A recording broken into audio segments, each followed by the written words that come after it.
So centering is just getting it so it's perfectly in the middle of the wheel. And I do something called coning.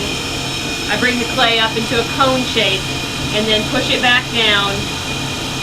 And the concept is you're kind of using the top little bit of clay, which you get centered, to help you center the rest of it, the bit that's attached to the wheel itself. So now this one is centered. For a larger piece, you would go up and down several times, and for me at least, with those big pieces, I'm taking off clay as I go. And now that it's centered, I'll use my thumbs and drill a well right in the middle.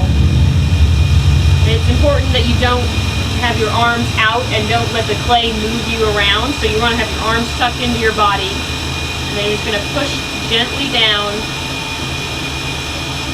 until you have it the depth that you want. And that's just, you just learn over time how thick to make the bottom, how far to go down. In the beginning, you do end up with a lot of flower pots where you've accidentally drilled a hole in the middle. So, and because what I'm making right now are going to be sponge holders, I'm leaving the bottom a little thicker than if it were going to be, say, a mud. Because I want the base to be nice and heavy so that the piece won't be easy to knock over once it's done.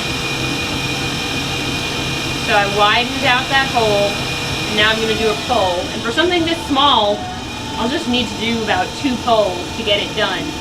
So I start out with my right hand on the outside against the wheel, and my left hand on the inside, and it's just a little higher than my right hand since it's got the clay of the base of the pot there. I'm going to press them in together, creating a little ridge, and then pull that up all the way to the top.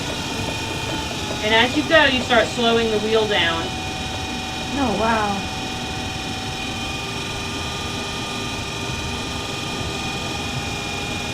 Slow the wheel down because, you know, it gets harder to control, especially as you get further away from the base.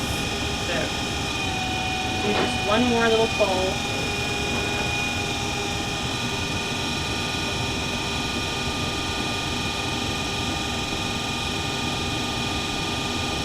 What's in the clay? I mean, how do you make the clay part?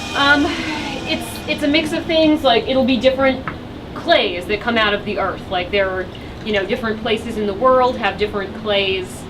A clay is, oh, I can't remember the chemical composition, but it's got water chemically bound up with there's silica, there's other chemicals, and it's the way that they are bound together that makes them slide past each other and give the clay the plasticity so that it'll bend and not break when you're doing things. You know, you can't just go out and try this with some mud. You know, it has to have that chemical composition where the water and the clay molecules are sliding past each other. And I mean, the water is part of the clay. So that even when things are completely dry, there's still water chemically attached. You know, even when it's bone dry and it looks dry. And it's the firing of it, firing it in the kiln drives out that chemically combined water and turns it into what's called bisqueware, which is the, you know, something like a flower pot. Is it right there? Yes, thank you.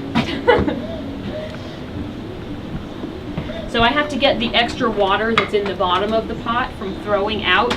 If I leave that in there, the clay is just going to absorb the water and absorb the water until finally it's absorbed so much it'll develop a crack. So you can't leave extra water. Do that. Clean up the outside a little bit. Oh, that's so cool. And A lot of fun. it is a lot of fun, yeah. But it is not, it takes a lot of practice to get to a base level of being able to throw. And then I like to do a little decoration with my fingers.